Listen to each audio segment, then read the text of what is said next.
Morning to all of you. I am Avinash Kumar. आज हम बात करेंगे डिफरेंट टाइप्स ऑफ नंबर्स के बारे में। ठीक है, so let's go and start the video. ठीक है, तो आज का टॉपिक है डिफरेंट टाइप्स ऑफ नंबर्स, यानी विभिन्न प्रकार की संख्याएं। ठीक है, क्योंकि हमें पता है कि गणित में बहुत सारे संख्याएं पढ़ने होते हैं। ठीक है, जैसे एक है वो विभिन्न प्रकार की संख्याओं से मिलता जुलता है। ठीक है, तो आज हम बात करेंगे सबसे पहले प्राकृतिक संख्याओं यानी नेचुरल नंबर्स के बारे में। ठीक है, तो जानना है कि प्राकृतिक संख्याएं क्या हैं यानी कि नेचुरल नंबर्स क्या होते हैं। ठीक है, तो गिनती, हम जानते हैं कि गिनती की सारी संख्याएं जो होती है वो प्राकृतिक संख्याओं के अंतर्गत आता है। जैसे हम लिखते हैं 1 2 3 4 5 etc। हम जहाँ तक भी कोई संख्याओं को लिखते हैं यानी गिनती की सारी संख्याएं नेचुरल नंबर्स के अंतर्गत आती है। लेकिन हम जब किसी वस्तु को गिनते हैं तो 0 से स्टार्ट नहीं करके हम 1 से स्टार्ट करते हैं। ठीक है, तो हमें समझना है कि गिनती वाली संख्याएं प्राकृतिक संख्याएं कहलाती है। उसी प्रकार से आगे हम बात करेंगे होल नंबर्स यानी पूर्ण संख्याएं। तो पूर्ण संख्याएं वैसी संख्याएं होती है जिसमें गिनती की संख्याएं तो आती ही है, यानी प्राकृतिक संख्याएं इसमें आ जाती है, लेकिन इसके साथ साथ इसमें 0 भी ऐड हो जाता है। जैसे में हम इसको लिखेंगे 0 और इसके साथ साथ 1 2 3 4 5 6 और मतलब कि जितने भी गिनती की संख्याएं हैं वो सारी पूर्ण संख्याओं के अंतर्गत आती है, बस इसमें 0 भी शामिल होता है। ठीक है, तो इसमें अगर प्रश्न भी दिया जाए कि क्या सभी प्राकृतिक संख्याएं पूर्ण संख्याएं होती है, तो सभी प्राकृतिक संख्याएं जो होती है वो पूर्ण संख्याओं में आ जाता है। लेकिन सभी पूर्ण संख्या मतलब अगर 0 आ गया पूर्ण संख्या में तो प्राकृतिक संख्या में 0 नहीं आता है, इसलिए सारे पूर्ण संख्याएं प्राकृतिक संख्याएं नहीं होती है।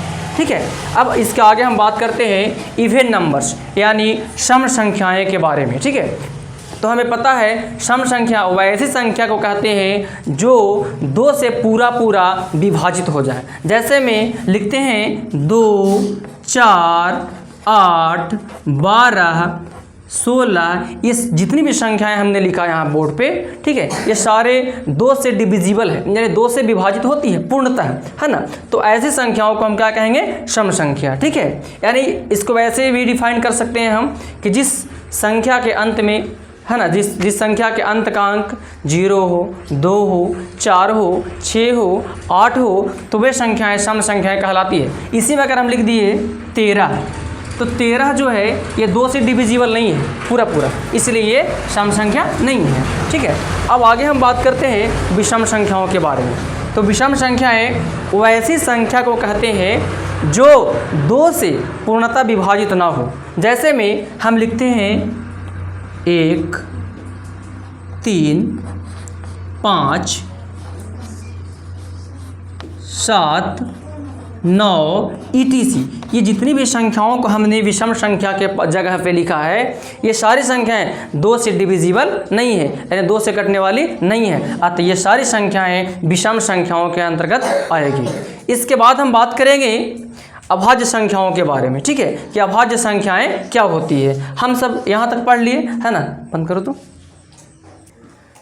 फिर हम बात करेंगे अभाज्य संख्याएं। ठीक है, जिसे अंग्रेजी में हम कहते हैं प्राइम नंबर्स। ठीक है, तो प्राइम अभाज्य संख्याएं किसे कहते हैं, इसका डिफिनेशन हम दे सकते हैं वैसी संख्याएं, ठीक है, वैसी संख्याएं जिसके मात्र 2 ही गुणनखंड होते हैं। ठीक है, वैसी संख्याएं जिनके मात्र 2 ही गुणनखंड होते हैं, यानी 2 ही अंक से वो विभाज्य होता है, उसी संख्या को हम अभाज्य संख्या कहते हैं। जैसे में हम उदाहरण के तौर पे लेते हैं 2। ठीक है, तो 2 को अगर देखा जाए तो ये 1 से कटता है और 2 से कटता है, मतलब और 2 वैसी संख्याएं से कटनी चाहिए जो 1 से कटे और स्वयं से कटे। ठीक है, तो यहाँ पे 2 जो है वो ओनली 1 से कटता है और उसके बाद वो स्वयं 2 से ही कटता है। ठीक है, तो इसके 2 ही गुणनखंड हुए, तो ये क्या है, अभाज्य संख्या है। इसी प्रकार से हम देखते हैं 3, तो 3 भी जो है ये 1 से डिविजिबल है एंड 3 मतलब इट सेल्फ। ठीक है, और ये 3 से ही डिविजिबल है, मतलब खुद से डिविजिबल है ना। उसके बाद हम देखते हैं तो 4, तो 4 क्या होता है कि ये 1 से भी डिविजिबल है 1 से भी कटता है और खुद स्वयं से तो कटता ही है, 4 से कटता है, लेकिन ये दूसरी संख्या 2 से भी कट जाता है। अतः ये संख्या अभाज्य संख्या नहीं होगी, क्योंकि इसके 2 से अधिक गुणनखंड मिल चुके हैं। इसके 3 गुणनखंड हो गए, इसलिए अभाज्य संख्या के अंतर्गत नहीं आएगा। ठीक है, इसी प्रकार से लिखते हैं 5।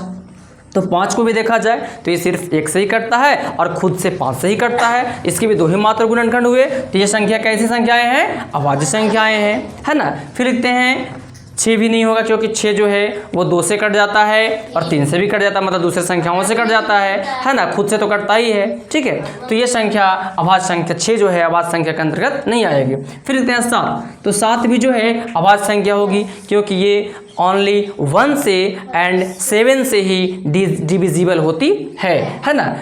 इसी प्रकार से 8 नहीं होगा, 9 नहीं होगा, 10 नहीं होगा, 11 होगा, क्योंकि 11 जो है वो ओनली 1 से ही कटता है और खुद से ही कटता है, 11 से ही कटता है और दूसरी संख्याओं से नहीं कटता है, अतः ये भी संख्या अभाज्य संख्या होगा। उसी प्रकार से 13 हो जाएगा, 16 नहीं होगा, 17 हो जाएगा, 19 हो जाएगा, है ना, 20 भी नहीं होगा, 21 भी नहीं होगा, 22 भी नहीं होगा, 23 होगा, क्योंकि ये भी जो संख्या है वो 23 से ही कटता है और 1 से ही कटता है। अतः ऐसी बहुत सारी संख्याएं हैं जो अभाज्य संख्याएं कहलाती है ना। इसके बाद हम चलते हैं, और अगर कोई पूछ दे कि अभाज्य संख्या सबसे छोटी अभाज्य संख्या कौन है, तो सबसे छोटी अभाज्य संख्या में हम 2 को ही लेंगे, क्योंकि 1 जो है वो ना ही भाज्य है और ना ही अभाज्य है। अतः 2 जो है अभाज्य है, क्योंकि इसका मात्र 2 ही गुणनखंड होता है, 1 और खुद 2, है ना। इसके बाद हम बात करते हैं और भाज्य संख्याएं। ठीक है, तो भाज्य संख्या जो होती है वो वैसी संख्याएं जिनके 2 से अधिक गुणनखंड होते हैं। ठीक है, वैसी संख्याएं जिनके 2 से अधिक गुणनखंड होते हैं, है ना, उसी को हम भाज्य संख्याएं कहते हैं, यानी कंपोजिट नंबर्स कहते हैं। जैसे में हम लिखते हैं 1 तो होता नहीं है, 1 तो प्राकृत संख्या है, ना ही भाज्य और ना ही अभाज्य है। 2 जो है वो अभाज्य में आता है, क्योंकि मात्र उसके 2 ही गुणनखंड है। 3 का भी 2 ही गुणनखंड आता है, लेकिन 4 अगर देखा जाए तो 4 1 से भी डिविजिबल है, 2 से भी डिविजिबल है एंड 4 से भी डिविजिबल है। इसके मतलब इसके 3 गुणनखंड हो गए, तो ये भाज्य संख्याएं हैं। इसी प्रकार से 6 हो जाएगा, 8 हो जाएगा, 9 भी होगा, क्योंकि ये क्या है, 1 से कटता है, स्वयं से कटता है और 3 से भी कट जाता है। ठीक है, 10 भी होगा, 11 नहीं होगा, 12 होगा, 13 नहीं होगा, 14 होगा, 15 भी होगा, इसी प्रकार से बहुत सारी संख्याएं जो हैं वो क्या हैं, कंपोजिट नंबर्स के अंतर्गत आते हैं, क्योंकि इनके 2 से अधिक गुणनखंड होते हैं। अगर इसे पूछा जाए कि सबसे छोटी भाज्य संख्या क्या है, तो सबसे छोटी भाज्य संख्या 4 है। ठीक है, 1 2 3 तो होता नहीं है भाज्य, है ना, इसलिए भाज्य जो है वो सबसे छोटी संख्या 4 होती है ना। अब हम बात करते हैं परिमेय संख्याएं। तो परिमेय संख्याएं वैसी संख्याओं को कहा जाता है जो P/Q के रूप में हो, और जहाँ पे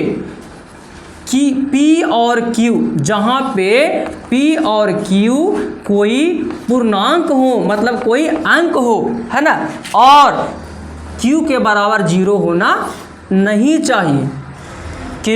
Q is not equal to 0, है ना, तभी वह संख्या पूर्णांक परिमेय संख्या कहलाएगी। जैसे हम लिखते हैं 3, तो हम जानते हैं कि 3 के नीचे भी 1 होता है, इसलिए P/Q के रूप में है। यहाँ पे हमें P बराबर कितना प्राप्त हुआ, 3 प्राप्त हुआ, और Q बराबर हमें 1 प्राप्त हुआ, है ना। तो ये परिमेय संख्या है, क्योंकि Q बराबर 0 नहीं, Q बराबर 1 आया है। इसी प्रकार से अगर कोई संख्या लेते हैं 2/3, तो 2/3 भी जो है वो परिमेय संख्या है, क्योंकि P बराबर 2 है और Q बराबर 3 है ना।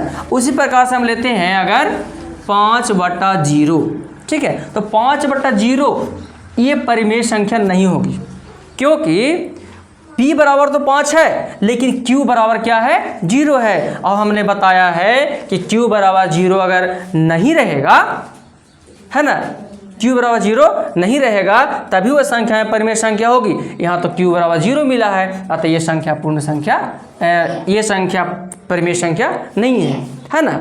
और अब बात करते हैं हम अपरिमेय संख्याओं के बारे में। तो बस इसका उल्टा होता है कि परिमेय संख्या उन संख्याओं को कहा जाता है जिनका जो वर्ग में हो, जो वर्ग में हो, और अगर उसका वर्ग, अगर उस संख्या का पूरा पूर्ण वर्ग ना निकल पाए, ठीक है, जैसे 16√16 का होता है वैल्यू 4, तो अगर ये टूट गया तो ये अपरिमेय संख्या नहीं है। लेकिन अगर लिख दिया जाए √8, क्या ये पूरा कटता है, 3 3 9 होता है, तो 8 तो अपरिमेय संख्या होगा, क्योंकि इसका पूरा वर्गमूल नहीं निकल पा रहा है। अगर कोई संख्या √अंडर में हो, वर्गमूल में हो, और उसका पूरा वर्ग ना निकल पाए, है ना, तब हम समझते हैं कि वह संख्या अपरिमेय संख्या होती है। अगर लिख दिया जाए 5, तो 5 क्या है, 5 अपरिमेय संख्या नहीं है, क्योंकि इसमें तो रूट लगा ही नहीं है। अगर रूट लगा होता तब कहते हैं कि ये अपरिमेय संख्या है, बट ये क्या है, एक अपरिमेय संख्या नहीं है, ये एक क्या है, परिमेय संख्या है, क्योंकि इसमें कोई रूट अंडर लगा हुआ नहीं है ना। इस प्रकार से हम समझ गए कि परिमेय संख्याएं क्या होती है, अपरिमेय संख्याएं क्या होती है, भाज्य संख्याएं क्या होती है, अभाज्य संख्याएं क्या होती है, सम संख्याएं क्या होती है, विषम संख्याएं क्या होती है, प्राकृत संख्याएं क्या होती है, और पूर्ण संख्याएं क्या होती है। तो हमें विश्वास है आपको ये वीडियो अच्छा लगा होगा, और अगर ये वीडियो आपके लिए हेल्पफुल होगी तो कृपया इस वीडियो को सब्सक्राइब एंड लाइक ज़रूर कीजिएगा।